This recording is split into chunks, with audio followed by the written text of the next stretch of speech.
welcome to a Clear Mountain interview. Today we are very happy to have Sam Harris join us for a conversation. Sam, thanks so much for joining us. Oh yeah, great to meet you both. Yeah. Well, I'll just read a quick bio. So, Sam Harris is a neuroscientist and philosopher, author, podcaster whose work explores the intersection of science, morality, religion, and contemplative practice. He holds a degree in philosophy from Stanford University and a PhD in neuroscience from UCLA. He's the author of several New York Times bestsellers, including The End of Faith, The Moral Landscape, Free Will, Lying, and Waking Up, A Guide to Spirituality Without Religion. Sam hosts the Making Sense podcast and is the creator of the Waking Up app, which offers a secular and scientific approach to meditation and the good life. With more than 3 decades of meditative practice, including a cumulative 2 years on silent retreat, he has studied under such teachers as Sayadaw U Pandita, Punjaji, Tulku Urgyen Rinpoche, and with his friend Joseph Goldstein. I myself have listened to and read much of his work and his promotion of ethical thinking, effective generosity, meditation, and contemplative science more broadly. I don't think that the title that one of my monk brothers gave him in jest is too off the mark, that title being His Holiness Sam Harris. So I don't know if you've heard that before. Right. But, well, that praise will bounce right off, but thank your monk brother. Like water from a lotus leaf. Yeah.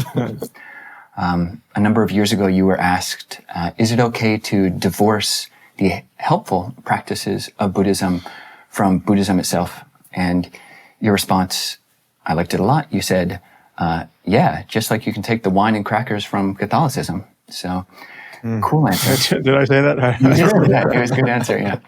All right, well, nice dig at Christianity there. Okay. Yeah. Well, Buddhism, we don't, Theravada Buddhism, we don't do no wine and, crackers. We don't do crackers. But I am curious. I mean, we personally think that Buddhism is the mother lode of good ideas, but I'm curious if you could, find or talk about some of the things which maybe atheists or people who are very much in a secular camp and see Buddhism as, dismiss it in this blanket, okay, that's a religion like any other, and it's just full of a bunch of foolhardy beliefs.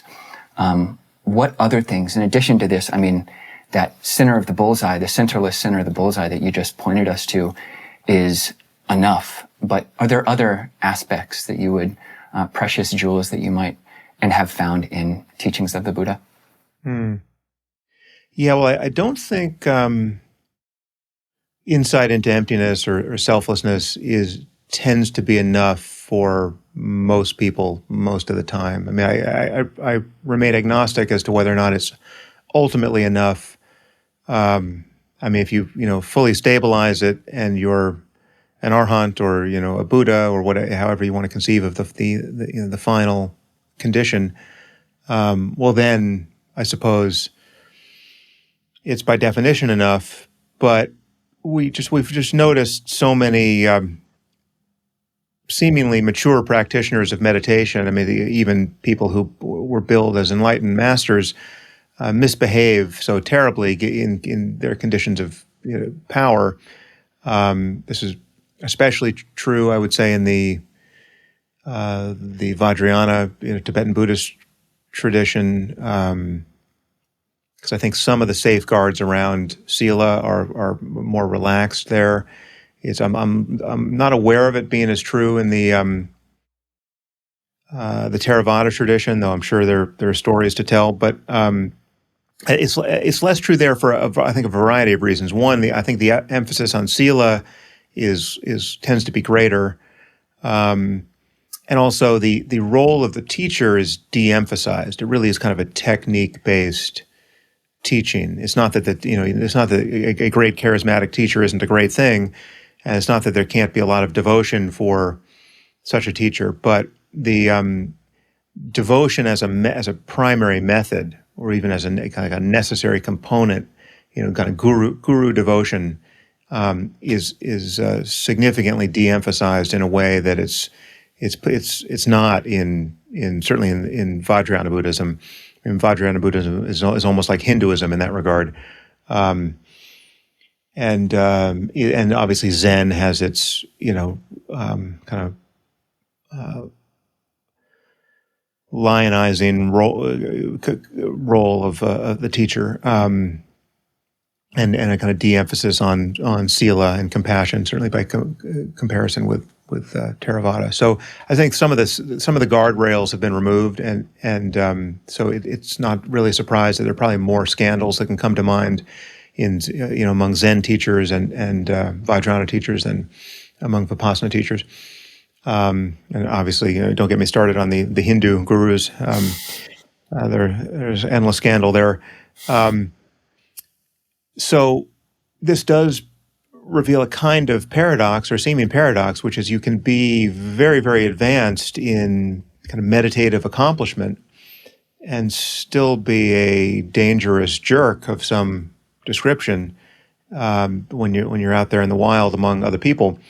And there's this experiment has been run too many times for us to be in doubt about it, right? So I think more is needed, at least most of the time, and that more that's needed is very much present in Buddhism.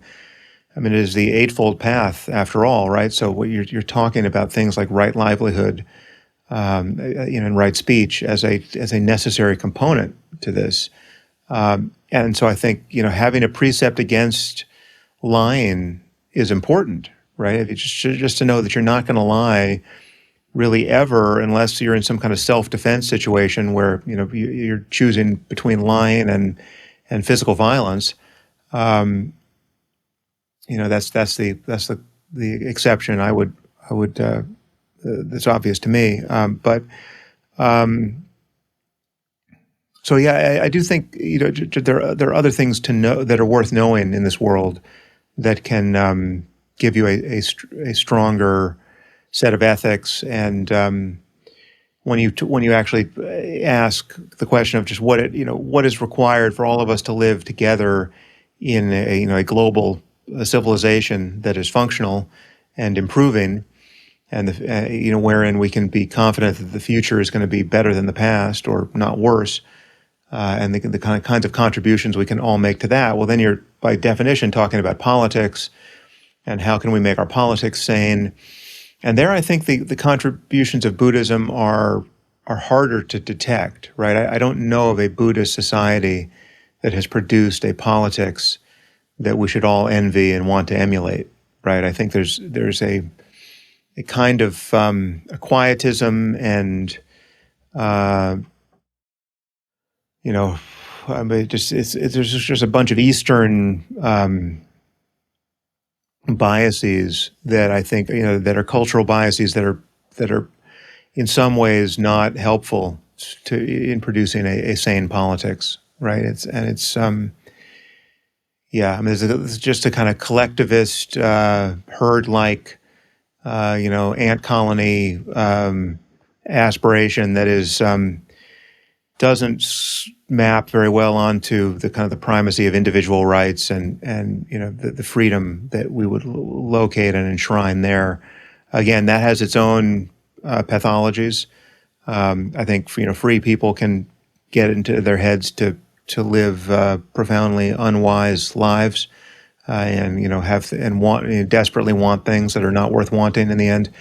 But I do think that the West has, just wisdom in all its forms has not been spread evenly over the surface of the earth, right? So I think, the contributions of Western science and Western philosophy are important, and in certain areas are making an asymmetrical contribution to human progress and human wisdom. I would say the comparison is equally invidious in the other direction when you're looking at the contemplative life and what you can do with your attention so as to recognize how to be happy in this world.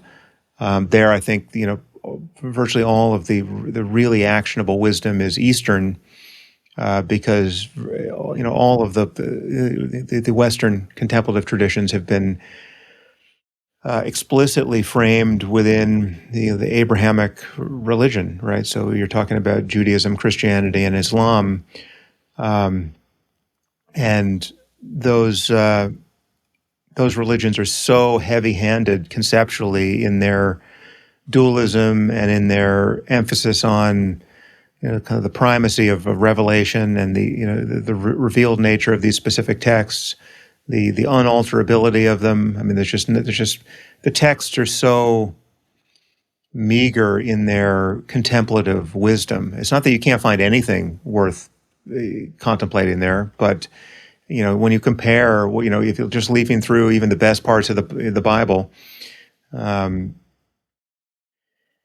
to say nothing of the Quran, which is even more, even a scanter resource there. You compare that to just what you could pull at random off a Buddhist bookshelf.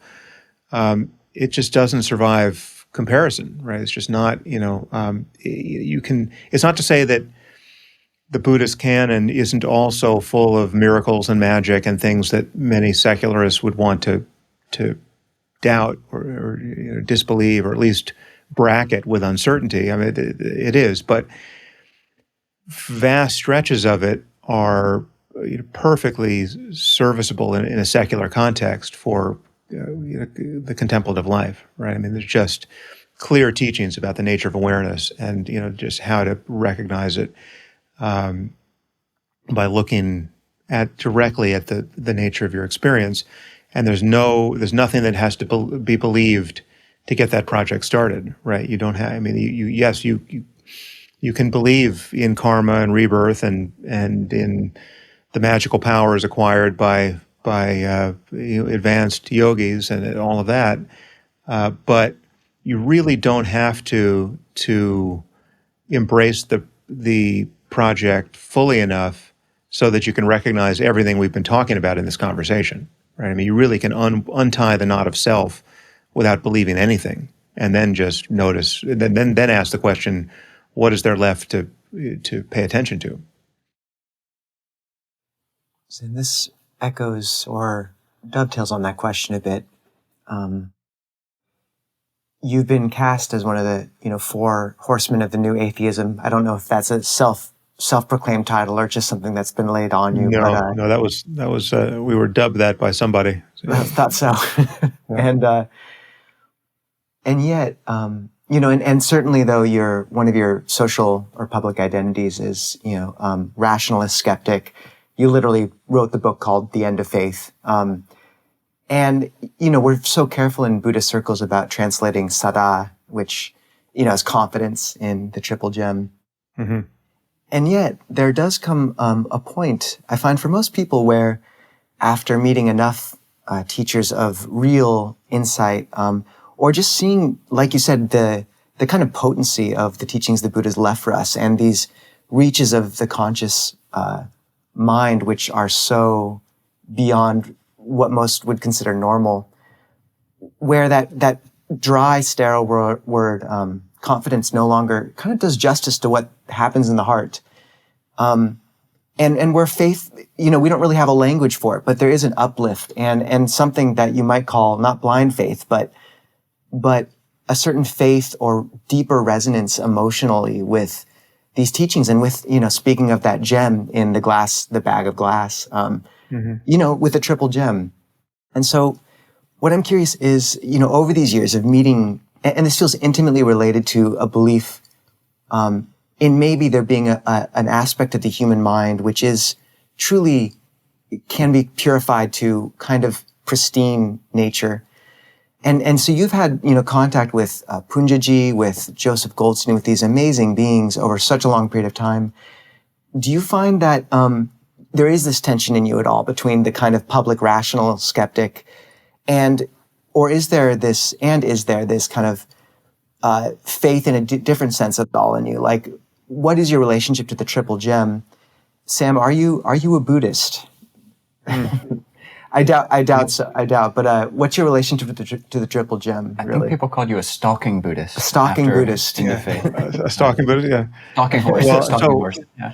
I mean, the way I say this is that this is the way I said it in this recent lecture, is that I don't consider myself a Buddhist, but you would know far more about the way I view the world by mistaking me for one than by knowing most other true facts about me, right? So I don't think it's true to say that I'm a Buddhist, because I don't think Buddhism really has a monopoly on the wisdom of the Buddha, right? I mean, on some level, the Buddha wasn't teaching Buddhism or wasn't a Buddhist.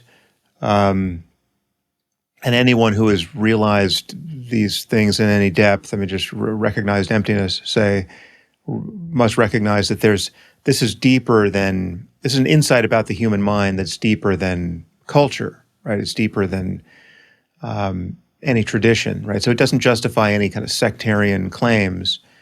I mean, you don't even have to be as highfalutin as emptiness or any real insight. It's just the fact that thoughts or experience altogether is impermanent, right? Just being able to observe impermanence in one's life, right? That no experience lasts. There's just ceaseless change in one's sensory engagement with the world and in one's inner life. It's just, you were angry yesterday, but that anger is not here anymore, right? And if it appears again, it'll appear, and then it'll disappear, and you'll be on to something else, right? That insight into impermanence, that is not a Buddhist insight. That is just the way the mind is, right? It's deeper than culture. It's deeper than tradition. And so ultimately, I do think we have to get out of the business of being sectarian, right? So that ultimately, speaking about an insight into emptiness as a Buddhist insight, right? I think that's a little bit like talking about, physics as a Christian insight, because the Christians were the first people to really give us physics, right? And Isaac Newton was a Christian, a very devout and unpleasant one, apparently. So I just think, just as physics is deeper than Christianity or any culture that would make progress in it, I think spirituality and a real, a sane approach to ethics is deeper than any religious tradition, including Buddhism. So that's why I would tend not to call myself a Buddhist. And also I recognize that other traditions, to one or another degree, are mapping the same territory, right? So I think, unlike some Buddhists who would either be agnostic about this or actually deny this, I think it's pretty obvious that people like Ramana Maharshi and Nisargadatta Maharaj and Punjaji were talking about the same insight.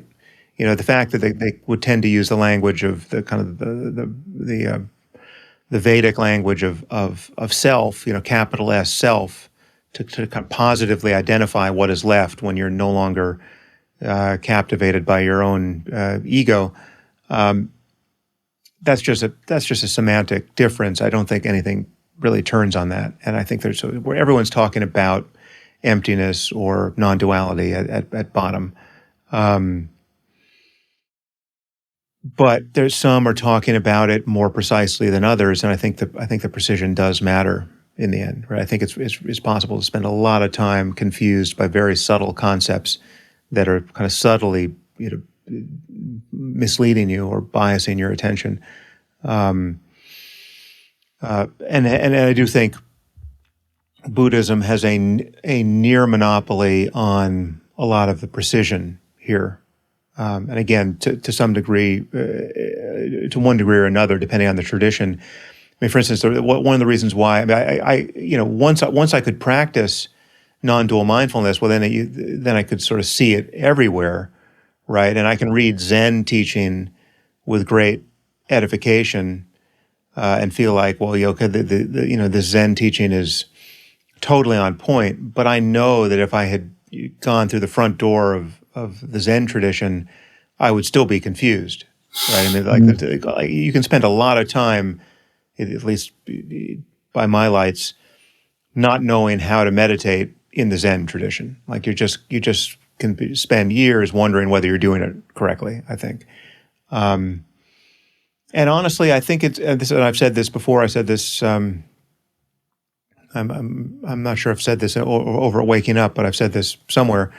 I think I probably, had I not met Tulku and just found myself in the presence of another great Dzogchen master, I might not have recognized how to practice Dzogchen, and I just would have come away wondering whether I was doing it right. I mean, he was uniquely precise in how he taught, and I've been with many great Dzogchen masters. I mean, the greatest, of the age, really. I mean, some who Tulku would have, if you'd asked him, would have said he, was a much greater Dzogchen master than he was. Someone like Khyentse Rinpoche. I've been with them when they were teaching Dzogchen. I mean, when they were giving mind teachings, in a very formal way. And, I recognized in that context that I would not have gotten the point had I not had Tulku instruction prior to being there, right? And I've even had the great good fortune to spend a lot of time with Nyosho Ken Rinpoche, who, by everyone's estimation, was just this amazing Dzogchen master. He was someone who the Dalai Lama considered a teacher, and had been with all the great lamas of the time, and he was a contemporary of Tulku and a little younger than Khyentse Rinpoche. But I had a lot of access to him. Spent just a lot of informal time with him. Created several month-long and 2-month-long retreats with him, 2 of which were in my house in New Mexico at that point. So I mean, I could just hang out with him as a teacher. He didn't speak English, so there was the translation problem. But had a translator there all the time, and he was constantly teaching Dzogchen just with his vibe, right? And I had just immense devotion to him as a teacher, and a fair amount of pure perception of him as a teacher. I mean, there was times where he would just look like Guru Rinpoche to me. I mean, I just was in the presence of an enlightened master, clearly, and yet I don't think I would have been able to practice Dzogchen by spending all that time with him and getting his Dzogchen teachings. I don't think he wasn't delivering the goods precisely enough for me at that. I just would have. I would have been getting the vibe. I would have had the non-striving vibe well in hand, but. Yeah, I mean, the crucial bit for me was it's right on the surface component, right? Don't overlook, like the gesture of overlooking it, of spending too much time, and too much time is a full second trying to get this thing, to glimpse this thing. Again, this is the instruction that's necessary to get started is different than how you wind up practicing ultimately. Like practice isn't ultimately, I mean, I'll give you just I'll just describe what that is. I mean, the change is like, so this initial trying to turn attention upon itself to look for what's looking, that trying to turn is this initial way of recognizing that there's no center to experience. Once you've recognized that, I mean, once you've got the paper moving back and forth, and now you know where to hold. Now you can see that the dot it disappears, right? Again, it's not a perfect analogy because this sounds like you're trying to maintain some kind of state, which you're not. But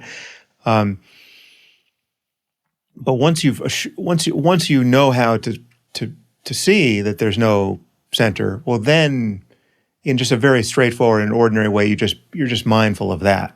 Right. It's not, then there's not this continuous sense of turning, and not finding. So that is kind of an initial exercise. But the crucial piece for me was the nearness, and the just how subtle the non-effort is, right? It is this shift of plane. It is like, you're looking through the window. So again, just imagine what it's like to look through a window and not see your face at all, right? It's right there, just 6 inches away, but you don't see it at all, because your starting point is you're looking at this beautiful tree outside on the front lawn, and its branches are waving in the wind, and there's a child at play underneath it, and there are birds, that you can hear singing from the top of it, and you're studying all of that with mindful attention, very one-pointedly, and the teacher is saying, no, don't you understand this? It's closer to you than that, right? Forget about the tree. You can keep looking in that direction. I'm not telling you to move your eyes, but this thing is closer, right? And it takes less time to see than the tree, right? It's like, and there's this shift of plane that reveals your face, right? Without moving your head or your eyes. So again, that's the initial condition of figuring out how to see this thing that is this moment of absence that leaves everything else intact, right? That again, you can see and hear and smell and sense and then even thoughts can arise, right? There's also this initial condition is one in which thoughts are apparently the enemy, because thoughts are the thing that are distracting you, that are making it impossible to be mindful of anything, much less the ocean of emptiness that is before you, and that is in fact your condition. So again, this is the paradox. To come back to your question, I'm always long-winded, but with you guys, I've achieved a level of long-windedness that I think Damn, that's great. will stand the test of time. So my relationship to some of the kind of spookier aspects of Buddhism, and to take the kind of larger footprint of Buddhism, including Vajrayana Buddhism, it's somewhat paradoxical, because I've had all these experiences. I have the experience of real devotion, and I have even the experience of seeing my teacher as a perfect Buddha, but all the while knowing that he wasn't, or very likely wasn't, or at least I recognize other qualities in him as just an ordinary person, or he's certainly more ordinary than being perfect. Which is to say, it's obvious to me that all these great teachers I studied with were people who were culturally bound to some degree, even insofar as there were, there are many things that they didn't understand about the world, right? I would not have looked to any of these guys for insight into quantum physics or any other branch of science, right? I was with some teachers who might well have thought the Earth was flat, right? I've seen some yogis who just had spent decades in caves, and I don't know what kind of education they had gotten prior to going into those caves, but these is just these are not guys you're going to stick a microphone in front of and ask tell us what our 21st century worldview should be around human health or asteroid impacts or anything else. And so there's just a lot to know, and it's pretty clear that meditation, barring some, magical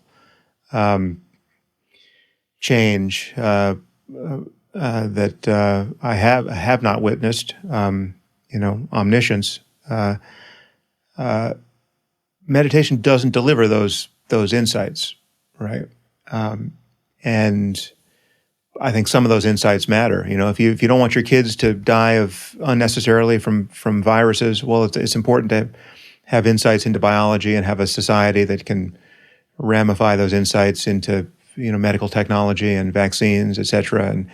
And there are a wide variety of traditional cultures that have had lots of insights into emptiness, but haven't had material insights into how to build a society that can survive, or that can even encourage kind of basic human health to the degree that we can now. And so, I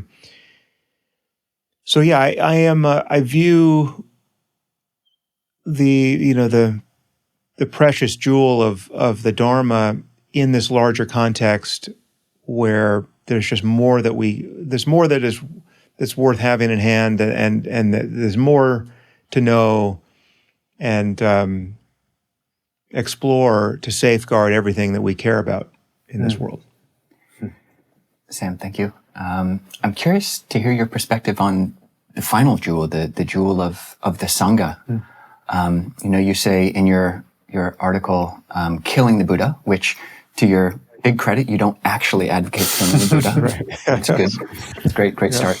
But I think in there you do say that we as students of the Buddha should dispense with Buddhism. But from a Buddhist monastic perspective, like we're wearing the flag of the Buddha. And honestly, just speaking for myself, I feel like it's a beautiful life. I mean, I've been able to live in really healthy and mature communities with really very wise teachers, and to be able to see that centerless center that we're circling around in a way. It can take time. As you said, mindfulness can be one of these preliminary practices, or bowing, or all the other, ngondro practice of Tibetan Buddhism. It takes time. And I'm curious if you could say more. I've never heard you speak about this in public. I mean, though you are, a serious skeptic on many things, you have had monastic teachers like, Mingyur Rinpoche, and of course Sayadaw U Pandita, and on your app you've got Ayananda Bodhi and Jatsuma Tenzin Palmo, Jayasara, Jitendriya, and talking with us. And I'm curious, in your essay, in another essay, I think the problem with atheism, you elaborate the reason, the logic behind a monastic life. And I would just love to hear you explain that here for those who are just totally dumbfounded, feel like it's a total waste of a life to, if you do see that a monastic endeavor in a healthy environment with a wise teacher could have value. What is that value? And would you ever recommend it to somebody? Yeah, well, again, this is sort of the realm of paradox. I mean, because it's on some level, I don't think there's any way of avoiding paradox here. But on the first pass here, it's obviously incredibly valuable to practice and to get access to people who have practiced more effectively than you have, thus far, right? So, i.e., great teachers. And I mean, at every level, I mean, they're inspiring. They can prove to you just by the way they are that this project is worth engaging in the first place, if you even can't feel it yourself from the beginning. But even once you become self-sufficient in your practice, which is to say you're confident that there is a there, whatever example a teacher provides, I mean, that all the pleasures you can seek in the world are by definition impermanent, right? And they can't be the basis of lasting satisfaction, right? And just repeating your pleasures as rapaciously as you can achieve, just what sort of durable happiness can that be? And you can give that a try for years at a stretch, but at a certain point you might realize, well, okay, there's got to be something deeper here, and why not focus on that entirely, right? If only for a time, right? Why not give that your full attention? Well, then just the logic of that, withdrawing your attention from every other concern and putting it entirely on that produces something like a monastic retreat almost by definition, right? Like I'm going to do nothing but this.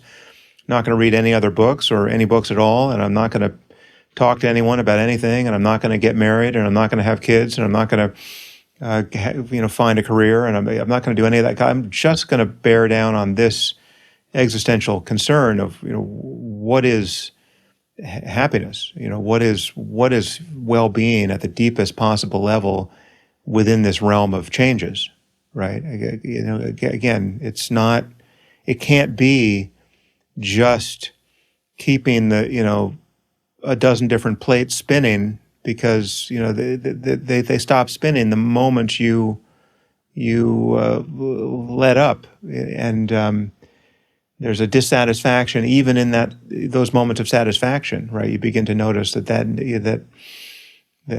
pleasure on some level isn't good enough, right? And so it's very easy to just without being told that you should be a Buddhist or you should be a monk or you should adopt any tradition, just the logic of your inquiry into the implications of impermanence and the nature of experience, and the question, the overriding question: is it possible to be free in this context of impermanence?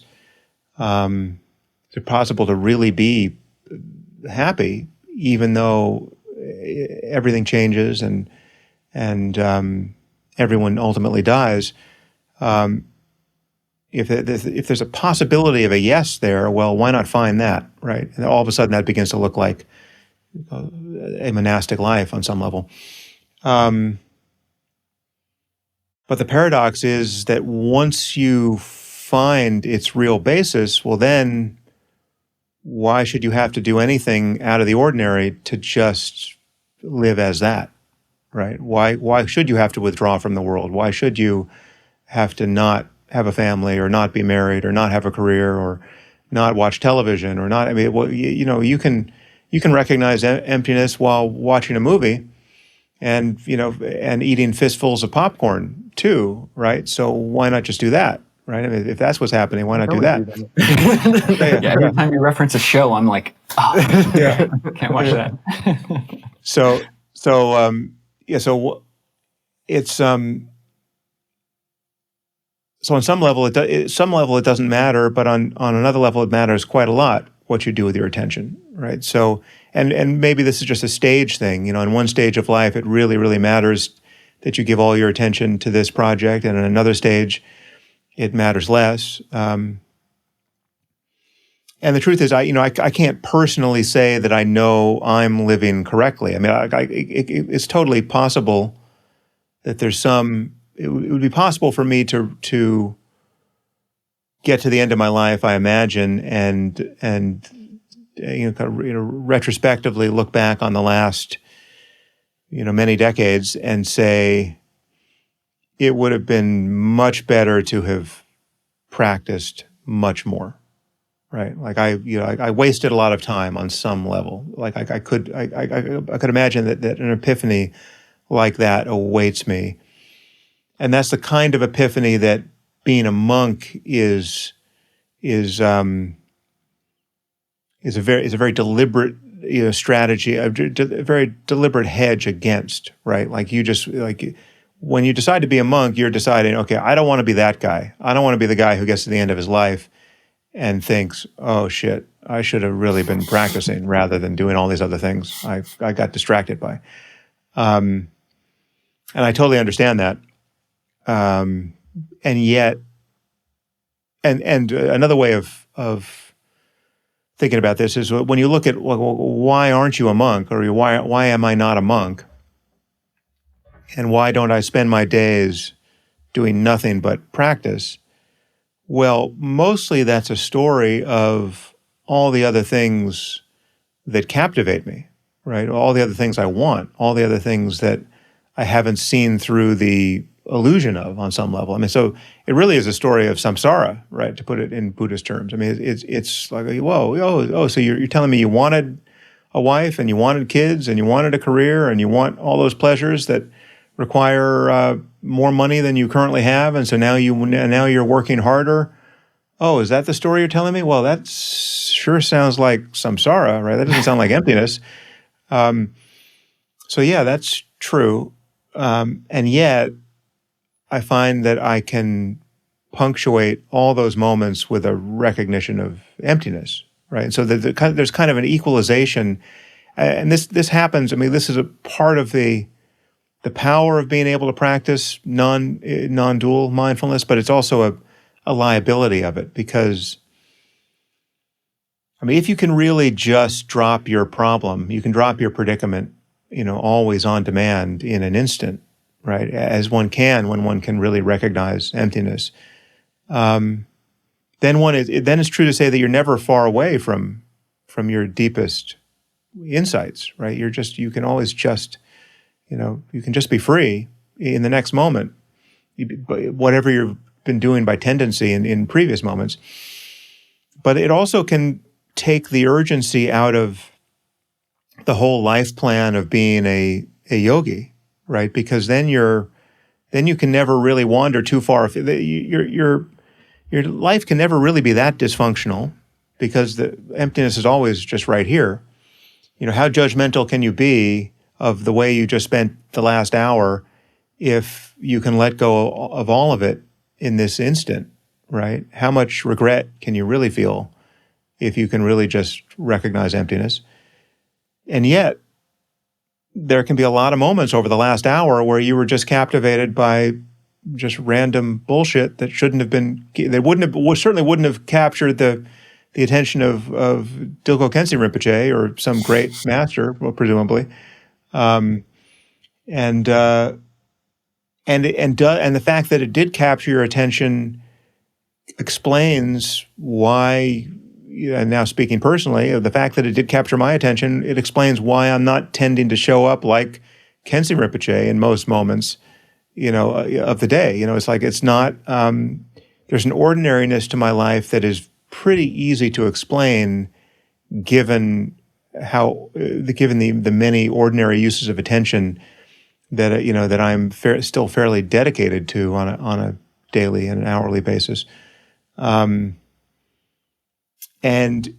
if I believed more of what I consider the kind of the metaphysics and the mythology and the superstition of Buddhism or any other tradition, I might feel more urgency around all of that. Like, for instance, if I was sure that karma and rebirth were real, right, and everyone I love in this life is going to be lost to me in a few short years, and then I'm going to be plunged into some other circumstance that's going to be just as impermanent and just as unsatisfying, and I've been doing that from beginningless time, and this precious opportunity to practice as in a human birth is analogous to a tortoise surfacing once a kalpa into a vast ocean with a single life preserver floating randomly on the surface, and once in a 50 trillion years it manages to put its head through that yoke, and that's the preciousness of a human life, or all the other analogies.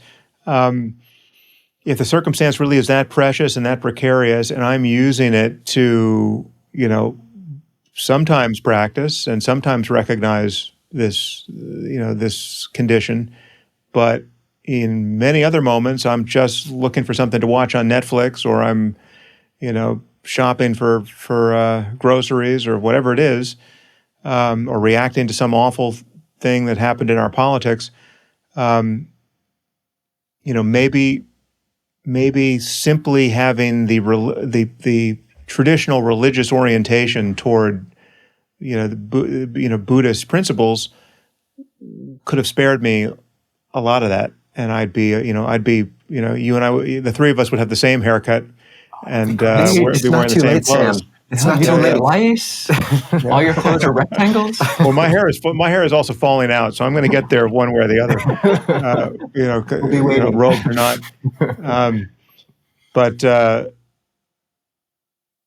So the truth is I just don't know, but by tendency I am agnostic on many points about which, traditional Buddhists would want me to be Gnostic, and I also, and fundamentally doubt other things, and so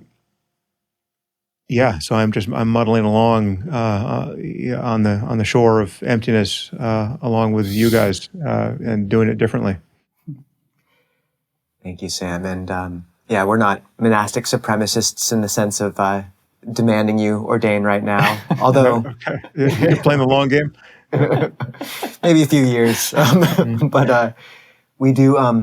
I think it is one of the great gifts you've given our culture is you've managed to bring these teachings into the cultural consciousness in a way that is very valuable and accessible, and we really honor that. I think that's deeply needed at this particular moment.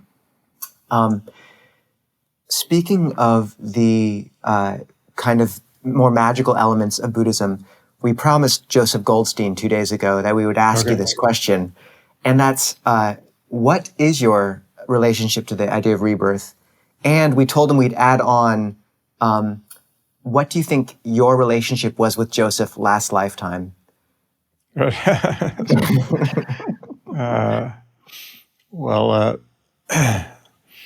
was probably master and slave, but I'm not sure in which direction, given our current karma.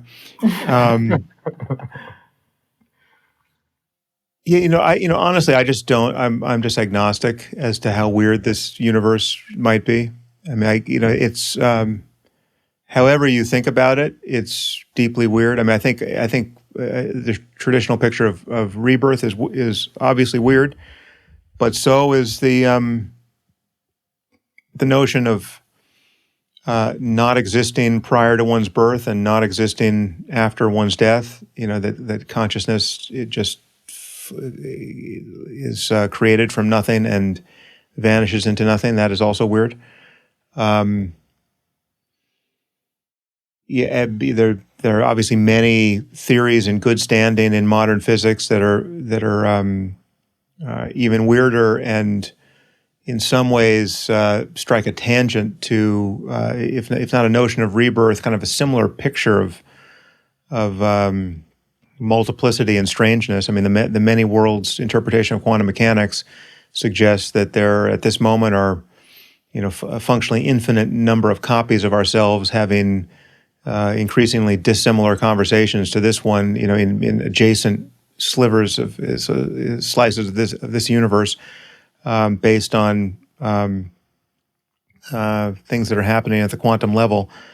How anyone can believe that with a straight face is something that escapes me, and yet that is probably the most kosher interpretation of quantum mechanics, at least in the current generation of physicists.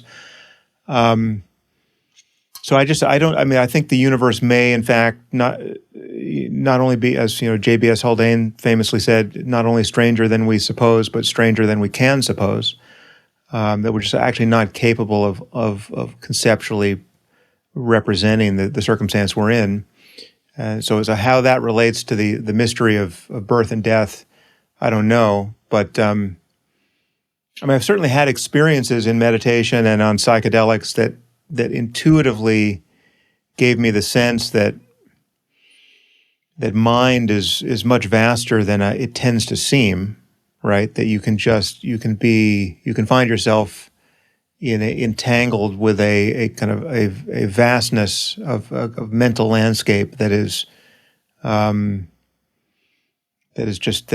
makes no reference to your personhood even, right? And across which it's impossible to remember that you even are a person.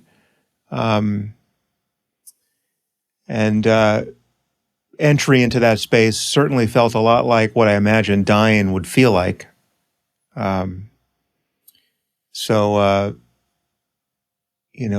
If upon death we find ourselves in a circumstance of just much more mind without any reference to what was happening here with our bodies, intuitively that wouldn't surprise me given certain experiences I've had. And again, none of this is to discount the plausibility of the mind being entirely a product of what the brain is doing. I mean, that is also, there's a lot of, you're not going to embarrass yourself by thinking that, right? But again, it's still not clear how consciousness is integrated with matter on any level, even by reference to all that we know about the mind's dependence on the brain through 150 years of neuroscience. So the truth is I just really don't know, and I wouldn't any answer seems surprising, right? There's nothing that seems intuitively commonsensical about any of this. It's somewhat analogous to the question of, is there more advanced life out there in the universe, or are we alone, right? The so-called Fermi paradox or the Fermi problem. I find that either answer is completely mind-blowing, right? The idea that we might be alone, that you look out there, at trillions upon trillions of, possibly habitable planets and solar systems that we have every reason to believe exist at this point, and the idea that there's nothing complex that's alive on any of them, right? That we're the only point of view on the universe, on this lonely rock, right? That seems insane, but the idea that the universe is teeming with other conscious, complex creatures and, even civilizations, and basically it's all, Star Trek or Star Wars out there on some level, that also seems completely insane, right? So, and anything in between seems also arbitrarily weird and insane. So it's just like there's no answer that you can get comfortable with. And I do feel the same about the mystery of birth and death.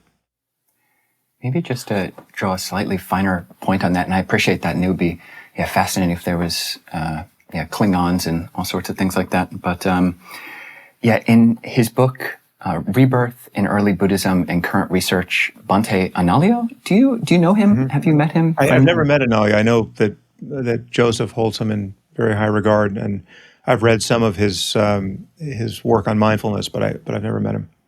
Yeah, this is a really interesting book. So Rebirth in Early Buddhism and Current Research, he reviews the literature on near-death experiences, past life regression, children's past life memories, and xenoglossy, which is the ability to speak a language that you've never been taught. And his conclusion is, although these accounts allow for various interpretations and fall short of definite proof, the body of data shifts rebirth from religious creed to a reasonable belief supported by evidence.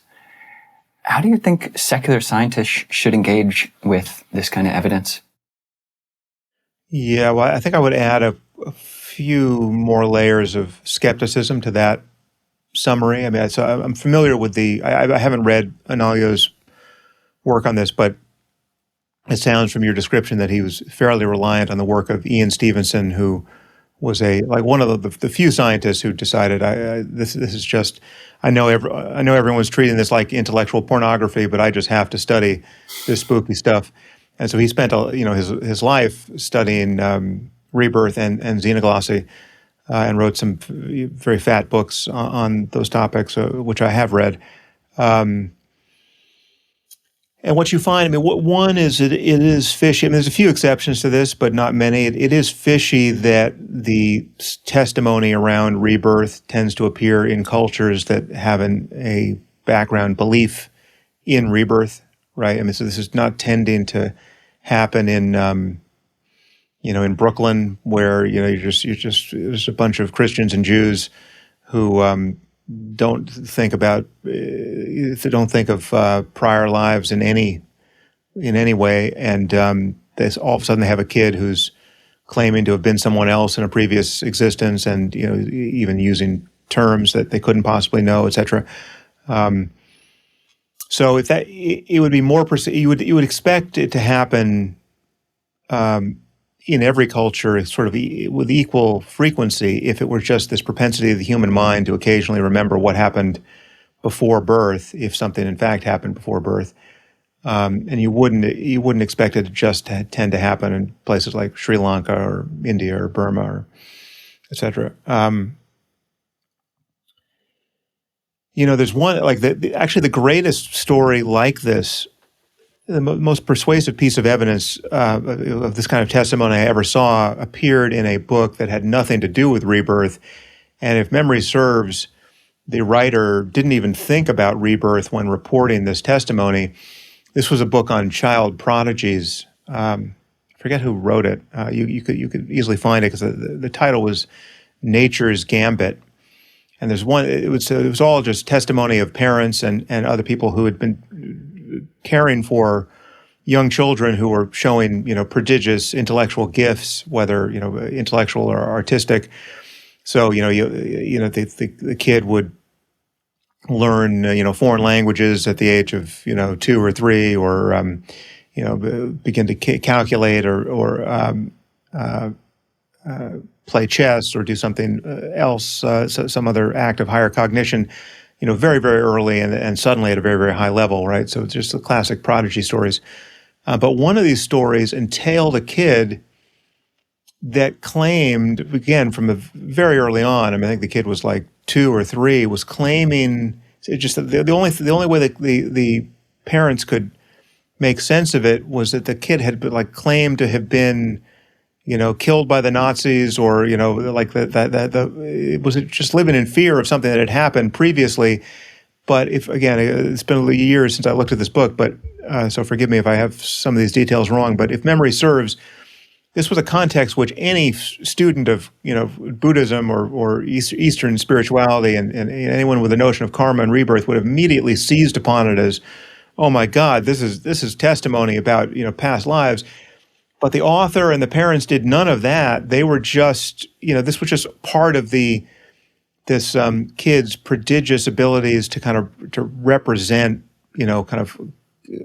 higher level cultural concepts that then should have been available to a 2-year-old or a 3-year-old, and they just were never interpreting this in terms of past life. So anyway, that's the kind of thing that would be more compelling to me than the Indian couple that shows up on the afternoon show, analogous to the Indian version of Oprah, claiming that their kid, remembers his past lives, and because then there's, there are cultural incentives to this. I mean, I know that it's this is somewhat, offset by the fact that yes, rebirth in a Indian context, whether Buddhist or Hindu, is actually not a happy story. Really, it's not that everyone is hopeful that this is the case in the way that Westerners are. In Western ears, rebirth tends to be something people want to believe in, right? Like it's good news, right? That you get, you're going to get, another life after this one. So death is an illusion. Isn't that great? But they're not really picturing the wheel of rebirth the way, Buddhists and even Hindus picture it. But anyway, I'm skeptical of some of those stories. I think some of the stories, the scope for fraud in many of these stories is pretty obvious, and wishful thinking and confirmation bias, but perhaps not in every case. But I do think this falls under the rubric that extraordinary claims require extraordinary evidence, and much of this evidence isn't that extraordinary in my experience. Thank you, Sam, and I appreciate just the measured tone and the real holding, I feel, in a genuine way of respectful agnosticism for this whole realm, which you're right, it's kind of strange, whatever way you come down on. Agnosticism? An agnostic, not knowing if rebirth is true or not. And this is true for psychic phenomenon too, like, the powers of so-called cities. And I mean, I'm very skeptical of some of the more grandiose claims that have been made by some, about somebody like Nibbāna, for instance. And the reason why a lot of these claims should, the true believers in some of these stories, they think that, and this is, these stories are a dime a dozen for Hindu gurus as well. I mean, like the endless claims for magic powers with a teacher like Maharaji, and Ram Dass pulled together 2 books on just the miracle stories attributed to Maharaji.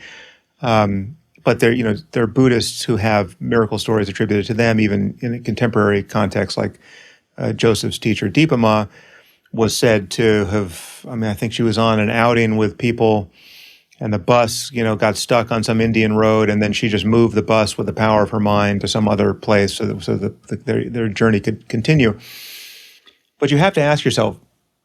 So there are many reasons to find this implausible, but one reason, which is rarely mentioned, is an ethical one, which is if you have power of this sort, right, think of all the suffering you are not alleviating. You're just letting happen.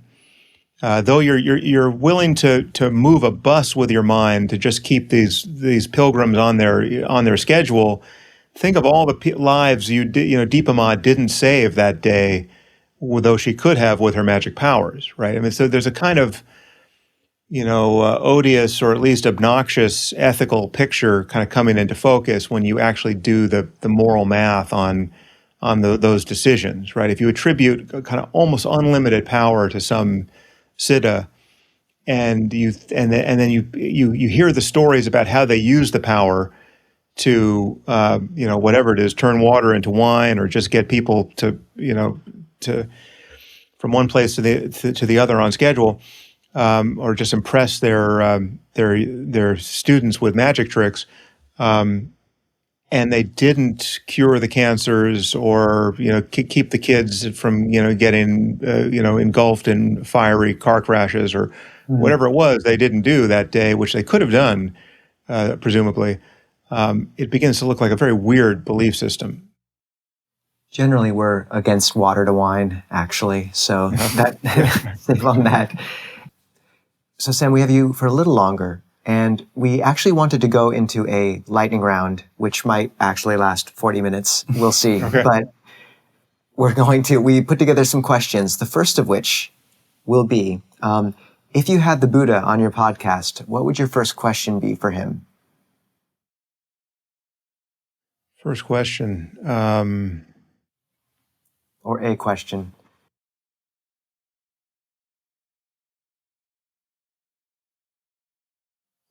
I mean, I guess I would, if you're actually giving me the Buddha himself, I would treat it a lot like, a question for the proverbial genie or oracle. I would basically find some way of asking him what is the most important question I could ask, and what is its answer. I mean, some sort of, say, self-referential question that plows his wisdom into the question itself.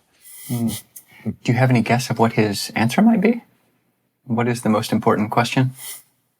Yeah, well, I mean, based on the teaching, he was not. As you know, he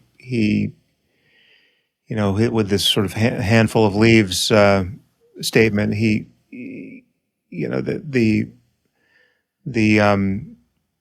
leaves he had in hand, which he was offering for our contemplation, were stood in relation to the forest of trees,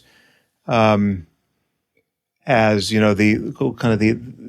important wisdom stands in relation to all possible facts that could be known and of which he was competent to discuss, right? So it's like taking his claim of something like omniscience seriously. There's just a handful of things that you really want to know and need to know, and he declared that he was focusing on those, and then whenever pressed about some of the inscrutable stuff we were talking about, the spookier stuff, rebirth, etc., in my recollection, he tended to not want to just connect all those dots. He just basically said, "This is not something you really need to worry about." And perhaps you can remind me what the extent of what he said there. I mean, obviously there's some teachings about rebirth and karma. Otherwise, we wouldn't have these beliefs within Buddhism. But he really didn't. As far as fully unwinding the paradoxes there, he basically said this is not what is best thought about. Yeah, no, that's a great summary. And it was specifically the Four Noble Truths, like all of the leaves in his hand are basically the teachings of the Four Noble Truths and practicing those. Suffering and the end of suffering. And on that note, Sam, you seem to know a fair number of Pāli Buddhist words, which every time you use one, it totally spikes my dopamine. When you say dukkha, I feel sukha. Right. And I'm curious, what word from the Buddhist lexicon do you feel deserves to be more widely known in the West? Well, I do think the term mana, which I think is usually translated as conceit, right, is interesting in the way that it maps on to this issue of kind of self-transcendence, right? Because in my understanding, in the traditional kind of Visuddhimagga progressive insight framework, mana isn't uprooted until full enlightenment, right? So even an anagami would have this sort of defilement of so-called conceit, which is in my understanding, it's not the coarse conceit of being like, i.e. being a conceited person. it's much more just like even just having a self-concept in reference to others, right? I mean, just kind of even just representing yourself to yourself in comparison with others. Even comparing yourself unfavorably to others would be this kind of conceit. I do think there is there's something about the insight into selflessness, or anatta is a you don't have an atta, you don't, on this account, you don't have a self, but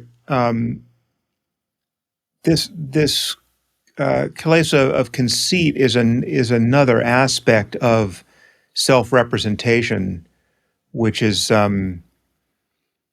interesting to reflect on, and it is the kind of thing that is absent, at least in my view, when one is recognizing emptiness or recognizing non-dual awareness. It's like the gesture, like it can become very salient.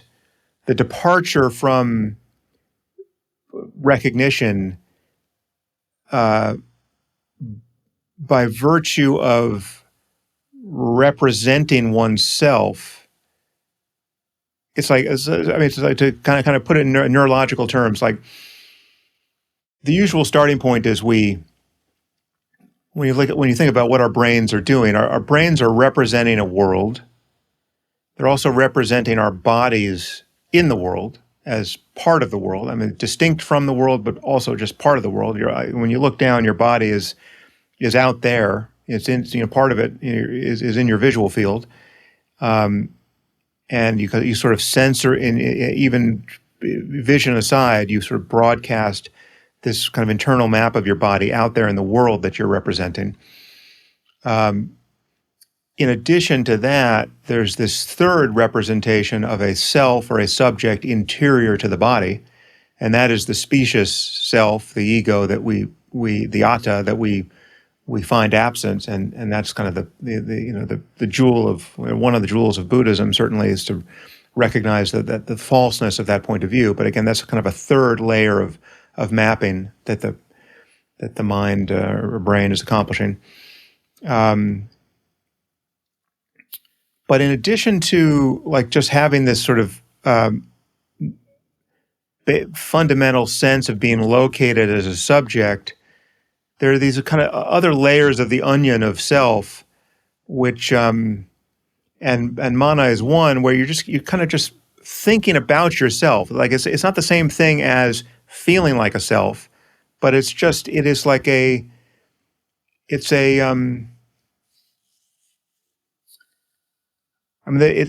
it's kind of hard to talk about it because kind of the shadings here are subtle, but like there's a certain way of representing the self,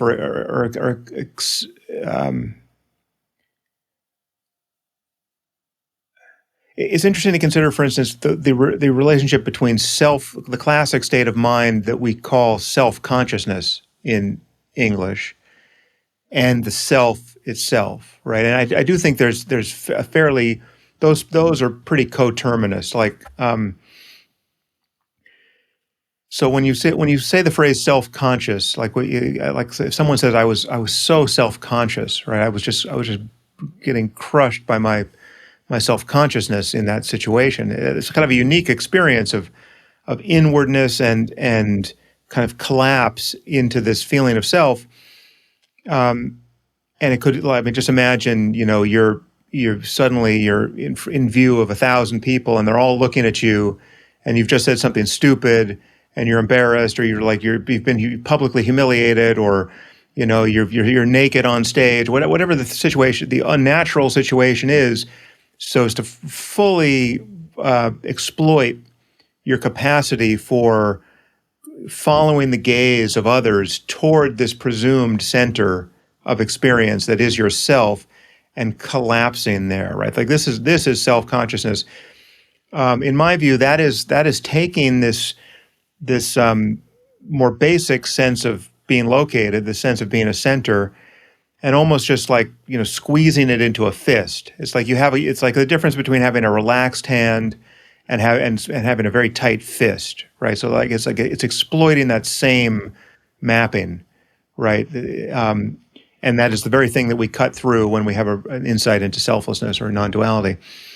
But there's sort of other layers to it, and mana or conceit is one where you're just you have an idea of yourself that it's not in this very center of your experience, but it is somehow an elaboration of your identity in your mind, and we're constantly turning this thing over and entertaining it and invoking it and being encumbered by it, and it is a kind of a spell that gets broken. I mean, when you cut through to emptiness, that's one of the things you're liberating too. It's like that conceit at that level. So anyway, that's a very long answer, as is my want, to your question. But I think this notion of conceit is interesting and is rarely thought about in English, and certainly not to mean anything like that. You singling out manas, or mana rather, Yeah. mana is so, it's interesting. And actually the Buddha, transitioning from onions to flowers, the Buddha actually, there's a brilliant sutta which illustrates something I think very similar to what you're talking about. And it's a monk named Venerable Khemika who's on his deathbed. And these monks ask, do you identify with any of these 5 aggregates, form, feeling, perception, mental formations, consciousness? And he says, no. And then they say, are you enlightened? And he says, no. And they say, how is that? If you don't identify, basically he's given up Sakkaya Ditthi, self-view, the first one of the fetters, that stream entry that you give up, which is explicit identification with the aggregates of identity. But he says, just as one could look at a flower and smell the flower, but wouldn't be able to say the scent of that flower comes from the stamen or the petals or the stem. Even so, though I don't identify with any of the aggregates, the aroma of self still remains. And this is Asmimana, the final fetter. And he became the only monk in all the suttas to become awakened from his own Dharma talk. So, that's a great story. But it speaks to this kind of spacious, like much more subtle, sight is a very locating thing, you're right, and that self-consciousness really crystallizes that. But even when that's gone, something else remains, which is much more subtle and hard to dispel. The next, sorry, Sam, anything else on that? We have more questions for you as well. Apologies. No, I think vedana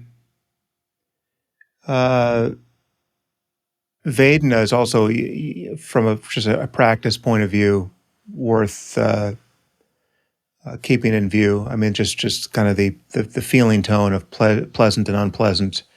That is, being mindful of that can be very, very useful, right? And also, and it's just a very short step to equanimity if you can just decide, okay, for this period, I'm just not going to be pushed around by the pleasantness or unpleasantness of anything. Or like you sort of notice that channel in the mind that's just like that is the thing that is provoking a response in you to experience pretty much all the time. And you can just sort of, like at a higher level, almost at a conceptual level, you can just decide, all right, I'm not going to let the flipping of that switch matter for this period. And all of a sudden you can have just a very spacious and equanimous kind of mindfulness. And it takes a while. I mean, Joseph often teaches it, but you can sit, in my experience, you can sit on retreats for a while before anyone tells you to really specifically be mindful of the feeling tone of experience specifically. That's such a key link between, past karma of vedana and craving and the future becoming. Mm-hmm. I think one of the next questions for us might be, how have you kept your center as you've become famous? How have you kind of kept your sanity, and how's your practice helped with that? Well, I mean, I would say that I'm famous within a certain kind of orbit, which is fairly specific, right? So it's like it's not. I mean, there are levels of fame, obviously, that I have not experienced, and would be very disruptive. I can just, I've met some of these people, and it's just incredibly disruptive of normal life in a way that I just don't experience. I'm like, I've got the level of fame, which is almost entirely pleasant, in that it's for the most part, I can assume anonymity, but then I can just occasionally get recognized, and someone just and virtually 100 times out of 100, all of those recognitions are pleasant. I mean, it's not the people who hate you and recognize you don't come up and say anything, and the people who love you come up and say, "Oh, I love your work, I love your books, I love your podcast, I love your app, whatever it is." They're just expressing appreciation for your work, and so it sort of matters what you're famous for, and it matters just how famous you are, right? And so, like, I'm not at all. I certainly don't want more of it. Like, I know, like my level is totally fine.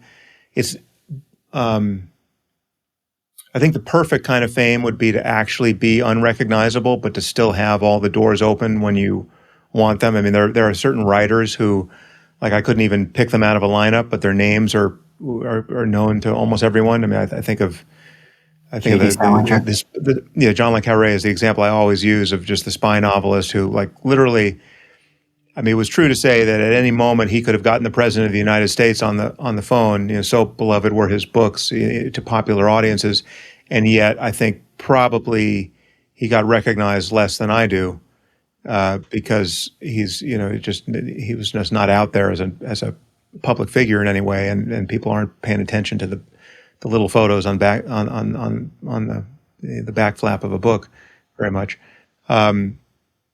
So they're just very different types of fame, and there's certainly types of fame that are not worth wanting, in my view, for how disruptive they are, and also how weird they are in terms of kind of the illusions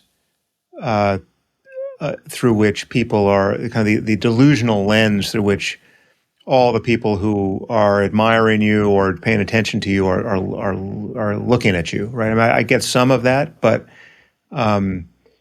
there are types of fame where it's just this phantasmagoric, just hall of mirrors effect. It's just illusion upon illusion, and there's just nothing but weirdness for it, and then there are people who are just famous just because they're famous, or famous just because they're beautiful, or I mean, it's just a very weird kind of life to live. And so, but for me, it's just, I mean, it's part of the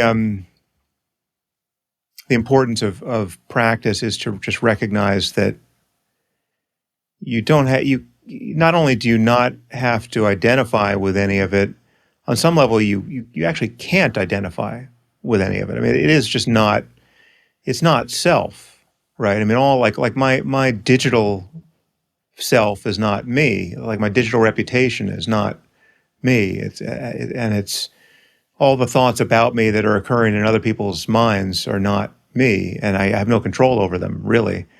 As much as I try to, message into an increasingly noisy information landscape and make myself understood, I have no control over whether that really succeeds or not. And so I've kind of gradually become more equanimous with all of the consequences of misperception and lies told about my work, or misunderstandings of it. I mean, there's both deliberate and inadvertent misunderstandings that are spread. And I touch so many controversial topics in my podcast life and in my life as a writer that it's the misunderstandings can seem very consequential. But all of that, in the end, has just seemed like, more Mara or Maya, or whichever analogy you like, and there's just a spell there that can be broken. Like, just fundamentally, none of that can matter, right? And I mean, so now the bright line for me was actually just deleting my Twitter account, which was a huge move. I'm always embarrassed to acknowledge just what an important move it was psychologically and spiritually to just decide that increasingly grotesque funhouse mirror was just fundamentally not worth looking into at all, right? Because it was continually advertising itself to me as this necessary channel of communication, and something that I just couldn't deny myself as a writer or somebody who wanted to share ideas with the world. I had at that point something like 1.5 million people following me on Twitter, and it just was the only social media channel I personally used, and I was in contact with lots of smart people there and influential people, and it seemed to be the only place to respond in real time to consequential differences of opinion or current events, and I was just to forsake all that would be to silence my voice in that space, and I finally recognized at a certain moment that it was just like I was continually grasping this burning coal with my hand and wondering why I was so uncomfortable, and so that's what I did. I just dropped it, and it was immensely useful to have dropped it. Yeah, thank you. I'm curious about the moral landscape. So in your book, The Moral Landscape, you imagine, I really enjoyed reading that. You imagine this hypothetical landscape where the peaks on the landscape correlate with peaks of well-being, and then the valleys are peaks of suffering, and maybe the deepest valley is the worst possible misery for everybody all the time. And I'm curious, on that map, and you say there are many peaks of well-being, where does Nibbāna fit in there? Or where would this appreciation, the Dzogchen appreciation of Rigpa, and I think from a Theravada point of view, I mean, Rigpa it just means, it means wisdom or clear seeing knowledge. And so it's not necessarily the same thing in a Theravada view of that clear seeing into that non-dual perception and the realization of Nibbāna, which is the complete ending of greed, anger, and delusion, and no more mental suffering based on, no more unnecessary mental suffering. How does that fit? How does that fit on the moral landscape? Both of those? Yeah, well, I think it is somewhat paradoxical. I mean, it's a little bit like absolute and relative truth from a Buddhist perspective. I think that the analogy of the moral landscape, it only makes sense in the context of relative, conventional truth, where certain experiences really are better than other experiences, right? Like there's no equalizing of those experiences through anything like. It's a dualistic picture of the various possibilities of experience in this universe. How non-duality and emptiness and wisdom relate to all of that is, it's still an open question for me on some level. I mean, it's pretty clear to me that virtually all suffering is the result of kind of dualistic fixation and kind of mental obscurations, and therefore cutting through to non-duality or wisdom or emptiness really does relieve that suffering and kind of equalizes those experiences. But whether that's true all the way down, I don't know, right? Like there's only certain experiences I've had and managed to equalize myself.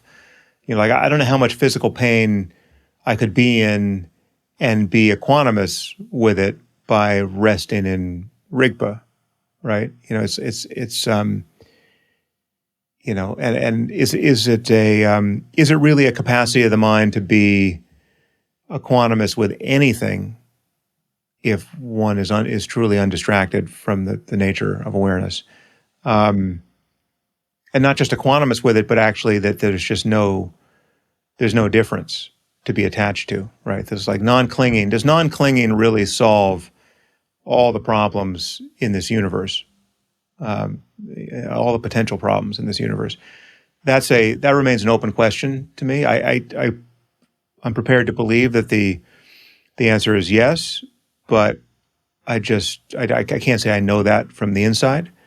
I know what it's like to be profoundly uncomfortable, and then to recognize emptiness and to have it in that moment of recognition be totally fine to have been profoundly uncomfortable, and to have the physiology of discomfort still be present, and for to have my freedom not be really contingent upon anything changing, right? So I can be in a lot of physical pain, or profoundly nauseated, or or throwing up, or whatever it is, or have a high fever, and to be able to kind of stand free of all that as in my mindfulness, and so that's wonderful. So in that sense, wisdom and emptiness can be viewed as just one of the greatest tools you could possibly have by which to navigate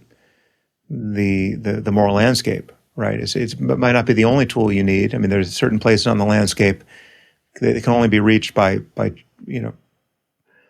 more knowledge, or more technology, or more better physiology, or greater health, or whatever it is. But which is to say, there's certain experiences you can't have unless you have the kind of mind that can make those experiences available. But to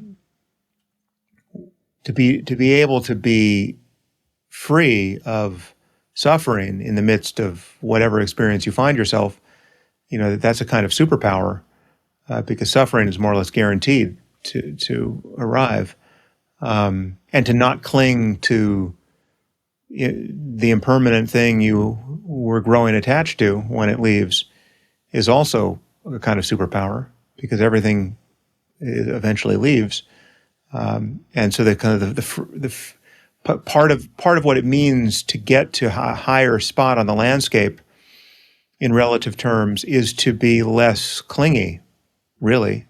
Like you could, to put this in a very basic way, like if you look at like what makes for a good relationship, or a good marriage, well, being already happy is one of the best things to bring to that relationship, right?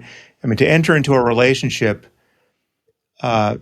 imagining that your happiness is dependent upon that relationship being a specific way is already to freight that relationship with a kind of unnecessary burden, and an irrational one, and ultimately an unfulfillable one. And it's already to become a less competent partner in that relationship, right? To be a less good spouse, say.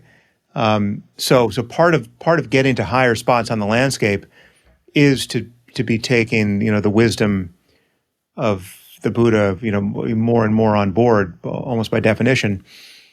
But as to whether or not one can ultimately stand free of it all, so as to recognize that there is no landscape, or there is no high spot and low spot, that all of it was just high spots and low spots in a dream.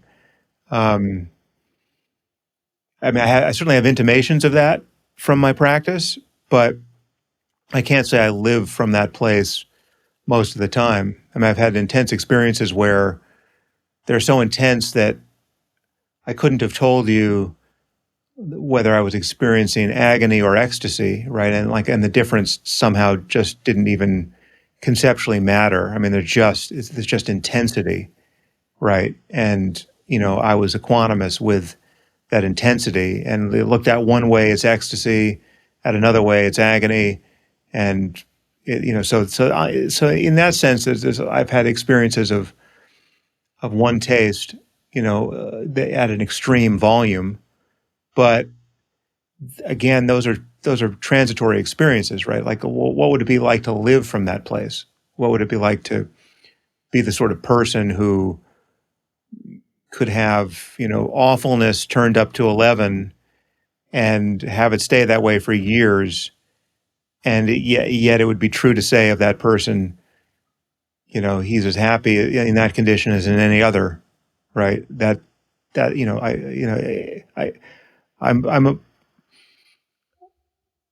I'm open to believing that it's possible to have such a mind, and I can kind of authenticate that in a piecemeal way and a transitory way for myself. But what it would be like for that to just be the only kind of mind you have, that would be an interesting change in my current program.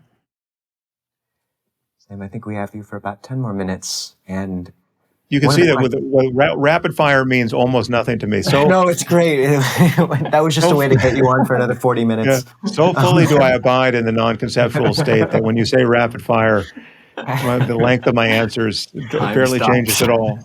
Yeah. Like those underhanded free throws back and forth kind of thing. Yeah. It's perfect. Yeah. This one I'm really curious about, though, is what are the 5 most meaningful Buddhist religious objects you have in your house, whether it be a Buddha image or a picture of a teacher, if any? And if any of those are too intimate to talk about, then that's okay. But I'm curious if you have any pictures or Buddha images. I have a lot. Do you have a shrine, Sam? Well, I just have, I've got lots of photos of my teachers, and I've got lots of Buddhas and other, statues that I love. Some are even in this room. I just happen to be recording in an office, but I could show you. Let me see if I. Please do, and tell us some of the photos as well. But we'd love to see. Oh, actually, my favorite photo I brought. So we had to move because of the fire, but now I'm recording in the office of the house that did not burn, but nearly burned. But for these kinds of direct-to-camera recordings, I still record here. So I don't have all my stuff here, but no, I have photos of Nyosho Ken Rinpoche, who I spoke about, and Tulku Urgyen Rinpoche, and other teachers. I have a couple of great Buddhas that I've had for now close to 40 years, and which were given the full ceremonial treatment by Khyentse Rinpoche. Mathieu Ricard, the French monk who was working as Khyentse Rinpoche's translator. We bought a bunch of Buddhas in Kathmandu, and he gave them to Khyentse Rinpoche, and he stuffed them with incense and sacredness, whatever they stuff Buddhas with over there, and gave them back to us. So I have just lots of Buddhas, and that I have spent a lot of time with. So. Sam, how do you decompress after a 3-hour conversation about consciousness? Or is it just no? I don't know that requires much decompression. I have many other topics that right. would get me more riled than consciousness. I exercise. I go to the gym. That's something that I do. I try to do every day, and knowing that I'll drop a day or two a week. But more or less, that's a working out in some way is a daily practice, which I do. That's just like another example of kind of relative understanding that is not really found within Buddhism, but I just think is important, and it just adds a kind of a baseline level of well-being that is the perfect retreat center. If you're going to do 3-month retreats or live as a monk, would also have a great gym that people would work out at once 1 hour a day. That would just make for, in my view, a much better retreat than just letting your body kind of unravel for 3 months. Agreed. Right? So I don't know what you guys do because you're doing this permanently, but doing exercise, and beyond yoga, I think is a very good idea. So that's the first thing that comes to mind that I do to truly unwind.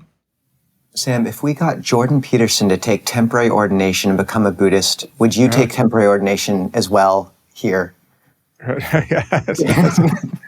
No, I don't think I can sign on the dotted line there because, depending on what state of mind you get Jordan in, it could be a pretty easy negotiation. You might get him quite cheaply or not. Have you ever thought of being a monk? How about that? Even briefly. What was that? Have you ever thought of being a monk, Sam? Even for... I never really, there was one retreat with Upandita Sayadaw where people were ordaining, and that was kind of a standard thing on all the retreats with him. You could ordain just to kind of make that retreat more intense, whether it was a life plan or not, or you're just going to do it for a couple of months.